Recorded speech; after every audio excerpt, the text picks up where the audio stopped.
Hey everyone, welcome back to the channel, and if you are here for the first time, welcome, because today we are doing something that I have been genuinely excited about for weeks now, which is stepping back from any single moment or any single show or any single headline and looking at the full picture of what ParkJimin has done across the entire North American leg of BTS World Tour Arirang.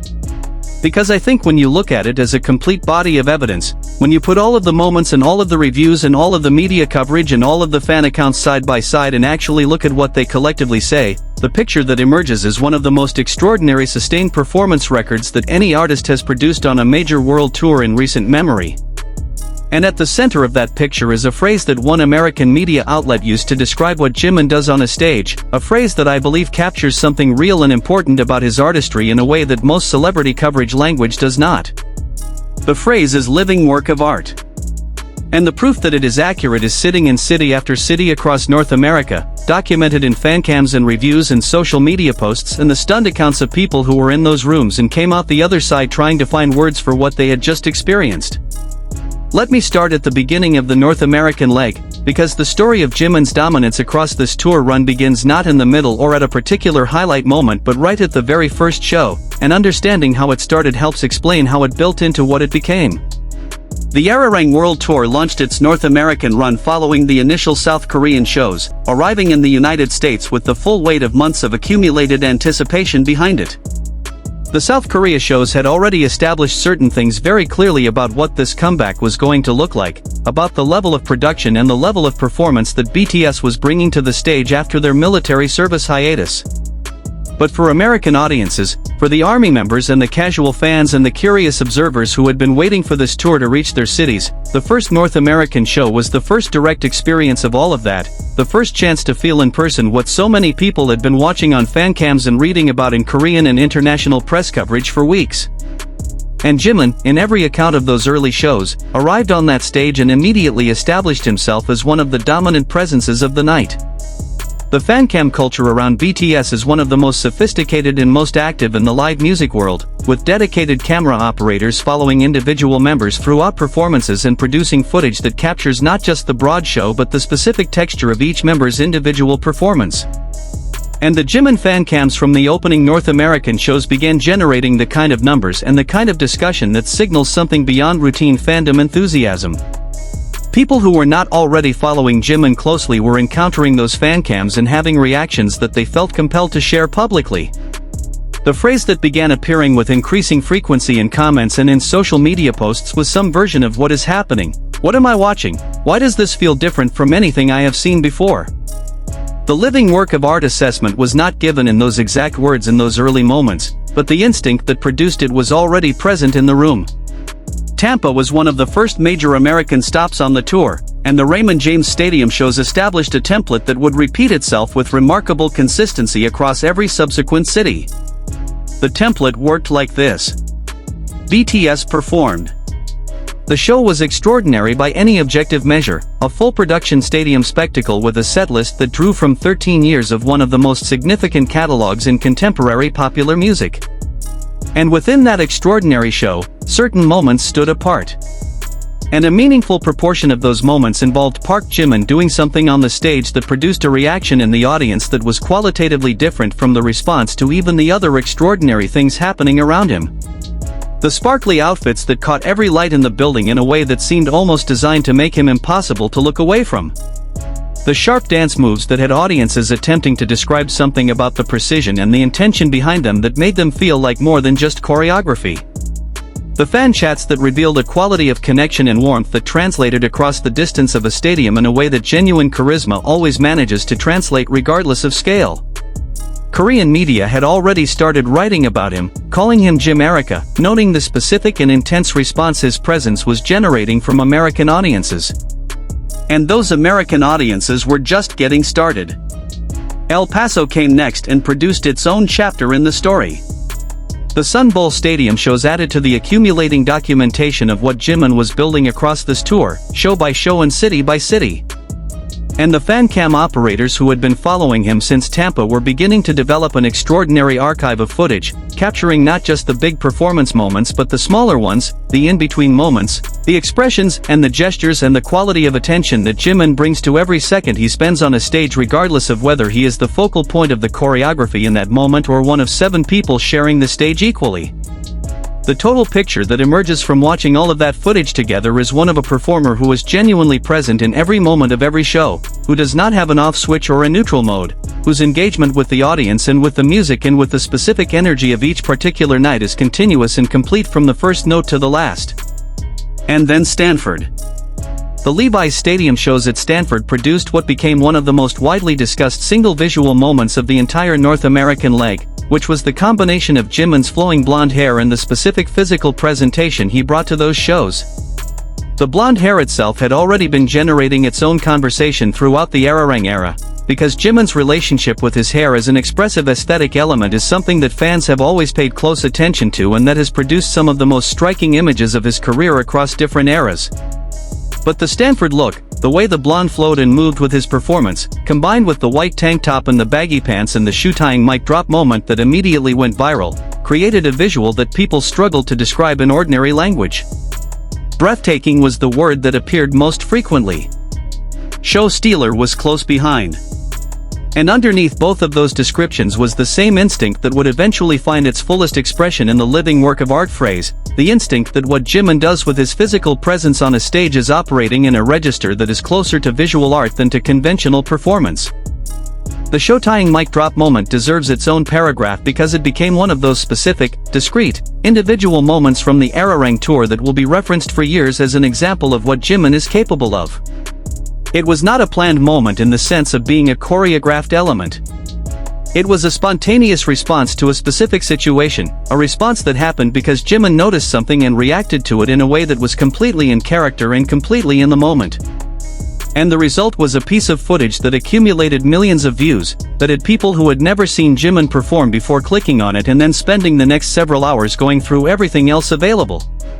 That is the specific mechanism of the Jimin effect in its most concentrated form. One moment. Complete presence. An audience that expands because the moment is that good.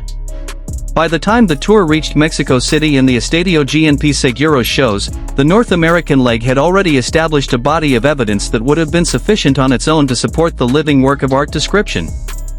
3 years and 8 months since BTS had last performed in Mexico. A fan base that had been holding its breath for that entire span of time. An audience of over 147,000 people across 3 sold-out nights who could not get enough of what they were seeing. And Jimin, in that context, produced what multiple accounts describe as the most memorable individual moments of the entire Mexico run. The cowboy hat. The aerial cartwheel. The playful energy that seemed to increase in direct proportion to the size and the enthusiasm of the audience it was playing to. The Yo Te Amo flying kiss to a fan's sign that became one of the most shared individual clips of the entire tour. And on the final night, something that moved even beyond the spectacular into something more quietly human and more deeply moving, Jimin handing his hat to a tearful young fan in the crowd, a gesture that was captured on camera and that circulated as an example of the specific quality of connection that Jimin brings to his relationship with audiences. Technical perfection on a stage is one thing. The instinct to notice a crying fan and to give them something tangible and personal in the middle of a performance is something else entirely. And Jimin has both. All the time. In every city. The living work of art phrase emerged specifically in the context of the fancam coverage from the Mexico shows and the shows that preceded them, from the writing that American and international media outlets were producing about the North American leg as it progressed. It was used to describe the specific combination of qualities that Jimin brings to a stage that makes watching him different from watching even other extraordinary performers. The technical precision. The emotional depth. The physical beauty. The spontaneous human warmth. The stage ownership. The choreographic intelligence. The vocal quality. All of these things operating simultaneously and in perfect coordination, in a way that does not feel like a collection of skills being deployed but like a single integrated artistic expression. A living work of art. Not a performance that creates art. An artist who is themselves the art in the act of performing it. And then Las Vegas.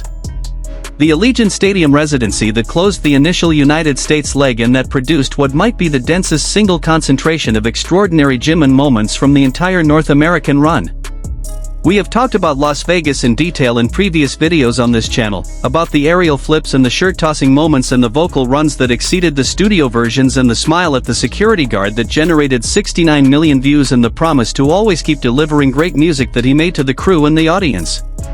But in the context of the complete North American picture, Las Vegas takes on additional significance because of what it represents structurally. It was the conclusion of a run that had begun in Tampa and moved through El Paso and Stanford in Mexico City, accumulating evidence at every stop of what Jimin was bringing to this tour. And Las Vegas received the version of Jimin that had been built across all of those previous shows, the version that was carrying everything from every previous night and bringing it all to bear in a final statement about what this leg of the Arirang tour was going to mean. And the result was the concert god assessment from Korean media and the security guard smile video and the 4 consecutive nights of performances that people who were there describe as the most extraordinary live music experiences of their lives. What does it mean to call someone a living work of art? I want to spend some time with this question because I think it is worth examining carefully rather than accepting as a simple compliment and moving on. A work of art is something that has been created with intention, that carries within it a vision and a set of choices about form and content and expression that reflect the consciousness and the sensitivity of its creator.